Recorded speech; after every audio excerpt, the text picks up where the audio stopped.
Hello mga ka-floweries! So ito po ay samahan niyo po ako sa aking journey dahil ako pa lamang po ay nag-uumpisa at nagpa-practice pa lamang po ng wrapping. No to bash po sana pero tumatanggap po ako ng suggestion nyo. Sa pag-wrapping po ay kailangan po natin itong wrapper at plastic type nga po pala ito at may golden border. Kailanganin nga rin po natin ng gunting at syempre ang tape. So, saka ko na lang din po ituturo sa inyo kung paano yung paggawa ng flower natin dito sa tin flower. Pasensya na nga po kayo dahil sa ngayon po ay mabagal pa po akong gumawa dahil nga po first time ko pa lang na gumawa ng ganito. Kaya inuulit ko po sa mga gusto pong mag-suggest ay free na free po kayo mag-comment sa ating comment section at handa ko pong gawin ang best ko para sa mga suggestion nyo. Ayan, nabubulol pa nga po dahil nahihiya pa ako mag-voice over. Ako nga po palang gumawa nito dahil inspired po ako kay Wrapping Tutorials. Yan po ang pangalan ng page niya. Pinapanood ko nga po yung mga vlog niya no gumagawa siya ng mga ganito, ay gusto ko na rin gumawa. Tapos parang ang dali-dali lang gumawa pero ngayon na sinusubukan ko, napakahirap po pala. Akala niyo napakadali pero sobrang hirap. Pero syempre dahil nga po practice tayo na practice, ay baka balang araw po ay matutunan ko din. At gumaling-galing rin ako kahit papaano or much better pa. Sa paggawa nga po pala ng flower na to, yung color pink, yung satin rose kung tawagin, eh madali nga lang po siyang gawin. Ang pag-wrapping lang po talaga ang mahirap or nahirapan ako. Dahil yung lalo na po sa paglukot niya. Yung unwrapper nga po pala, nabili ko po yan sa Blue Up. Tapos yung ginamit ko po dyan ay isang buo. Tapos hinati ko po siya sa apat. Kaya isang buo po ang nagamit ko dyan sa ating buffet niyan. Ang tawag naman po pala sa size na to ay not so mini buffet at 12 inches nga po pala ang haba nito. Yung sa flower naman po, satin ribbon po yan na 2.5 cm po ang ginamit ko dyan. 13 petals po yan. Yung stick nga pala niya, ayan yung barbecue stick. Quality yung stick niyan, hindi yung pang yung parang kagaya sa mga fishball na stick doon, hindi. Ayan, quality yan. Yung nabili ko rin yan sa Orange App. Meron din sa Blue App.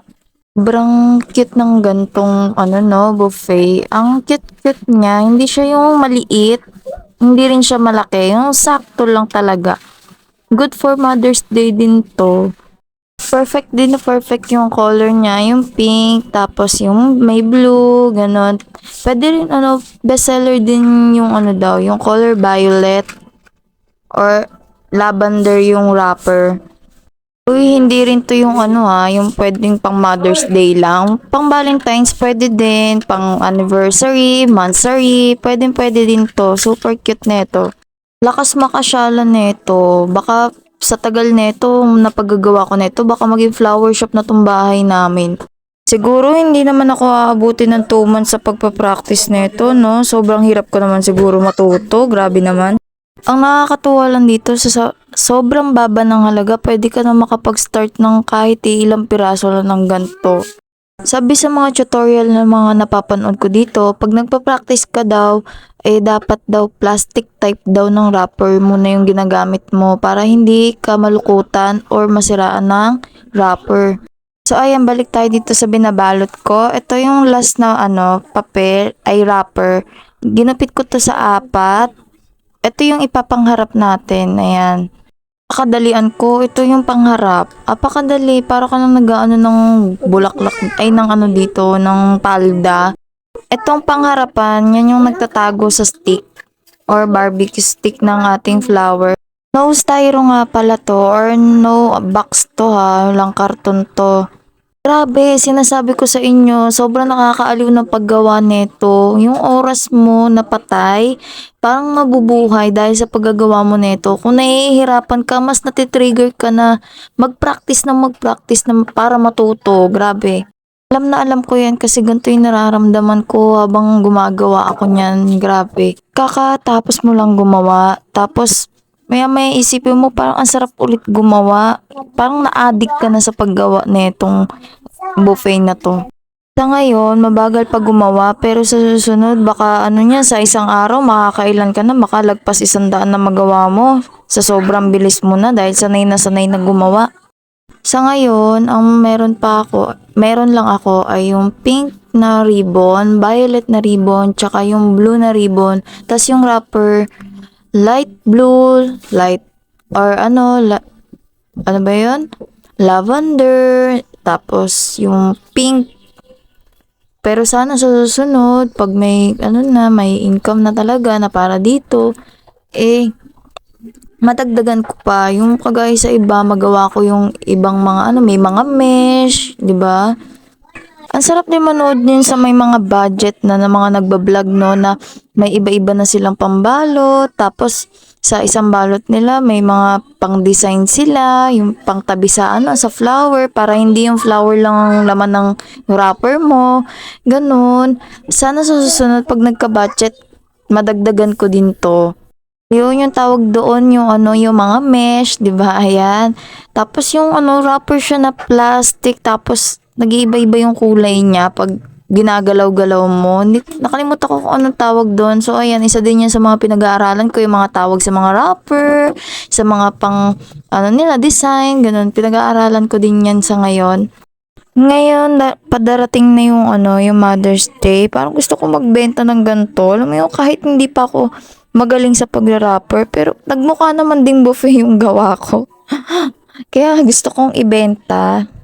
Naman yung gawa ko, 'di ba? Para naman siya din okay naman, 'di ba? Nakakatawa lang kasi pag first time talagang gumawa, grabe. Pero nagmukha naman, okay naman.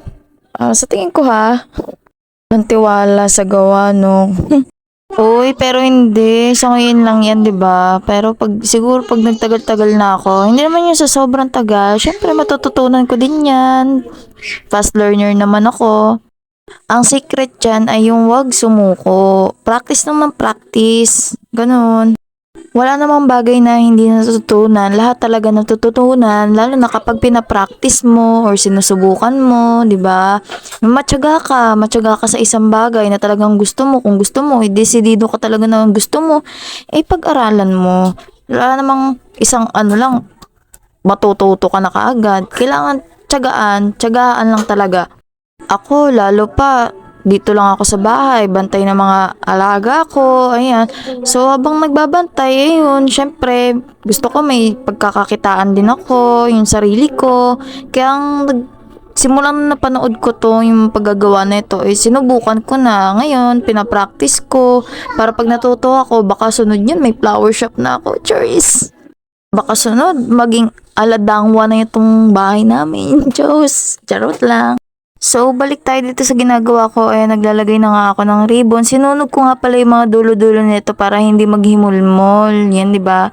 Nakakaano naman kung naghihimulmol to, tapos bebenta mo. So, ayan yung ribbon nito. Parehas ng ribbon na ginamit ko sa satin flower kasi nga low budget tayo. Ano ba yan? Pag nagka-budget, iba na yung neto, ribbon neto. Syempre, may pa-design-design na. May mga sulat-sulat na yung ribbon neto na I love you, just for you. Ganun. Pero kahit ganito lang tong ribbon na to, nagawa pa rin ng ribbon na to na pagandahin yung ating buffet. Ano ba? Pag nabenta ko yung mga nagawa ko or yung gagawin ko, yun ang ipapaikot ko. Yung bibili ako ng mga iba pang design, iba pang wrapper, iba pang ribbon, yun para kahit paano parang may approval, may naman yung upgrade, approval tuloy.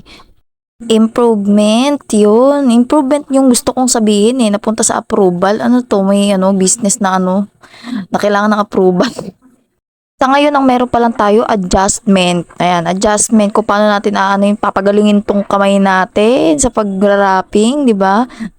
So, dito naman sa pagre-ribbon, ayan, inaano ko lang yan, binubukod-kad ko yung mga ribbon. Yan, binubukod-kad ko yan, inaayos ko muna sa pagtali para hindi magwatak-watak or matanggal ulit sa pagkabuhol. Ayan, niwalay-walay ko yan. Yan, mga ilang ikot yata, 5 or 4. 4 na ikot yata to. Sa pagre-ribbon, sinasabi ko sa inyo, madali rin to. Kagaya sa pangharapan, yan, tsaka sa paggawa ng flower. Yan din ang pinaka din, madali din. Grabe. Sa balot lang talaga may hirapan, besh. Sa ganito, nood-nood lang din ako ng tutorials para matuto. Yun. Kaya nalaman ko yung ganyan na pagre-ribbon. Hindi yung literal na ano, yung ribbon na ginagawang, yung ano lang, yung kadalasan na ribbon. Ito ibang pagka-ribbon to. Napanood ko lang din to sa mga tutorials. Ayan, madali lang, mas madali lang din to. Ikot-ikot lang, tapos ayan, tali-tali, ganun. Eto na lang na klase yung pagre-ribbon yung ginawa ko kasi para maiba naman kasi masyado ng common yung talagang ribbon, 'di ba? Yung pinang-iipit na ribbon, no? So ito na lang talaga para maiba naman. Mukha naman ding ano, okay. So ito na yung finish natin na ano, na flower. Ay pero nakalimutan ko dito yung ano pala neto, yung stick niya. Hindi ko pa naputol. Ayan, so kailangan dapat tagudin tong stick natin sa wrapper, hindi yung nakalabas kasi nakakaano naman kung nakalabas, 'di ba? So ay puputulin ko yan diyan ng ilang inches lang na matago lang siya, yan. At saka kasi matulis din yung dulo ng stick na to. Pang ano talaga, pantuhog talaga sa barbecue kasi to. Kaya nga pinuputol ko. Nilagyan ko lang ng marka kung saan ko puputulin. Yung barbecue stick na to, ano to, bilog na bilog talaga to. Hindi siya yung ano, yung kagaya sa mga nabibili ng barbecue stick na pang ihaw-ihaw, yung ganun. Na ano, madalas na nakikita natin sa ihawan. Hindi siya ganun. Bilog na bilog talaga to, nakaporma talaga to na bilog.